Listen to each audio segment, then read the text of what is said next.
What's up, my dear boys and girls, it's your Ranger Boy here, and welcome to a video I was actually planning on for a while now. Every time I see some sort of post being made in regards of the new upcoming Pokemon anime, the majority of comments are positive. But then I also saw a lot of comments that are either very negative or at least quite doubtful about the future of the anime. And a lot of times it has something to do with our decades-long hero Ash. So in today's video, I want to tackle one question. Is the Pokemon 2023 anime already doomed? Will it fail already? Will it die without Ash? And what does it need to do to succeed? So if you want to know more, then grab some popcorn, grab some cookies, and let's do this. But Long, how can people already say that the anime is failing if it hasn't even aired yet? I think the reason for this already negative mindset towards the brand new era can be pinned down by several aspects that led to this negativity. First of all, Ash and Pikachu being the face of anti-poke. The most obvious reason of why people are so negative towards the future is that both Ash and Pikachu have been basically ingrained into the DNA of the anti-poke franchise. They have been the main characters for more than 2 decades, spanning 8 generations with over 1,000 episodes. And naturally, that covers not only a lot of time, but also a lot of generations of fans who are just used of seeing Ash and Pikachu on their screen. So in short, the first cause of negativity is that Ash has been the main protagonist for a long time, and especially in hindsight, this might have been a little bit too long.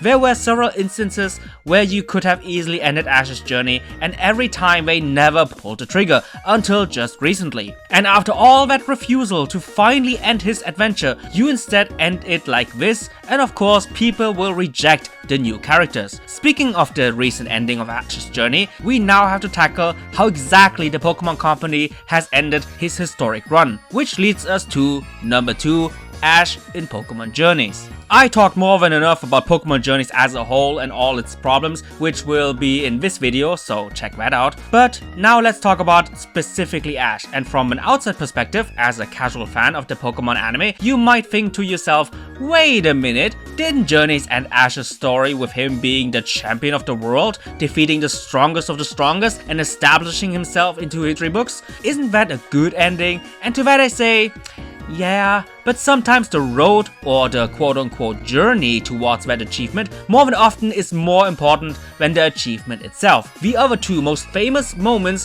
where people wanted Ash's journey to end was during the Diamond and Pearl days and during the XY days. And why is that so? Because both Gen 4 and Gen 6 not only included an overall trophy in mind, but it also had a satisfying and engaging story going alongside Ash's road towards that trophy. With Diamond and Pearl, we have the story of Ash vs Paul, constantly competing against each other to prove whose philosophy is the right one. Paul's philosophy of catching strong Pokemon versus Ash's philosophy of raising Pokemon for them to become strong, which of course included the story of Infernape as the underdog. In XY, we had Ash basically having a winning streak, looking stronger and more confident the more he won, and alongside that winning streak, outside people like Sawyer and Alan started admiring him, even going so far to call him their role model, while Ash's build-up confidence started to crack while he discovered the power of Ash Greninja. And after losing all that, he worked hard together with his friends and his Pokemon to regain that confidence back so that he will return to his old self. As you can see, these 2 gens had fascinating and engaging stories alongside that overall goal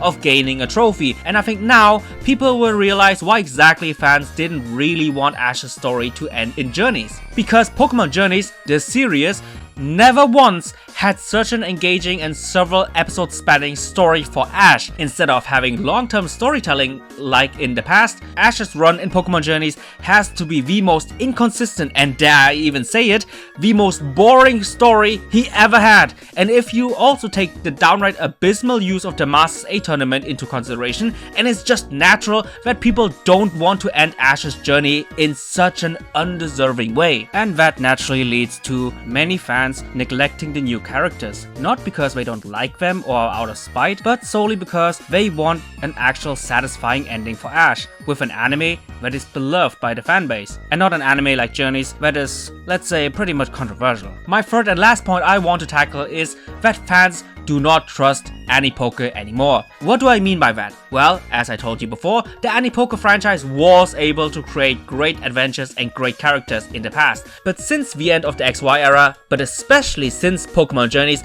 many fans realized how the focus of the anime was less on long-term development of characters and storytelling, but especially in the case of Journeys, is more about creating moments that will go viral on social media and putting the advertisement nature of the AniPoke franchise in the foreground rather than the anime itself. Sure, the nature of selling merch was and will always be in every generation, but Journeys was on another level when it came to that. Just look at all the moves that Journeys did throughout the last 3 years.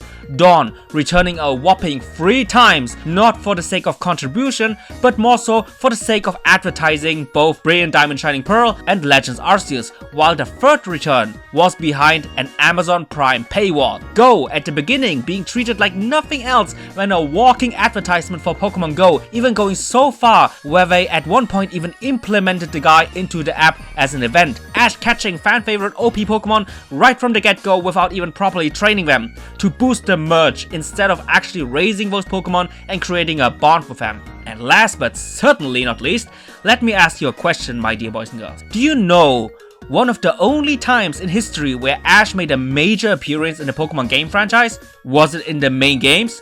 Nope. So was it in one of the spin-off games?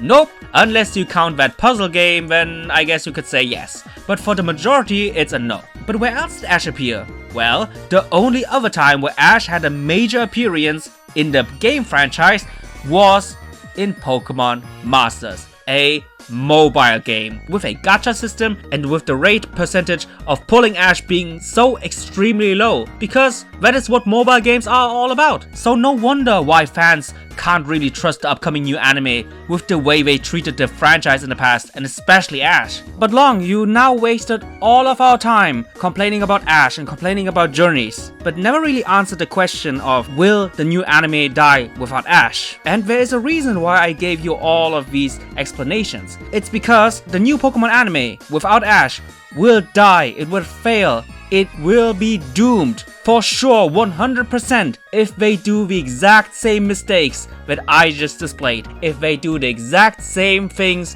that they just did in Journeys. If they do exactly that, don't change anything, don't change the formula, and don't put any kind of effort into it, then it will fail. Think about this. Pokemon Journeys, even with Ash, couldn't hold many fans. A lot of fans left the anime, not because of Ash, but because they just didn't enjoy Pokemon Journeys. So what can they do to make the 2023 anime succeed? Short answer, don't hyper-focus on just the aspect of marketing and merchandise alone. And after more than 6 years, and especially after the brutal 3 years that we had to go through with Journeys, actually focus on what makes the anime so beloved. Focus on long-term storytelling and build-up. Focus on character development, focus on delivering great animation during crucial scenes, and just show an overall care for the AniPoke franchise.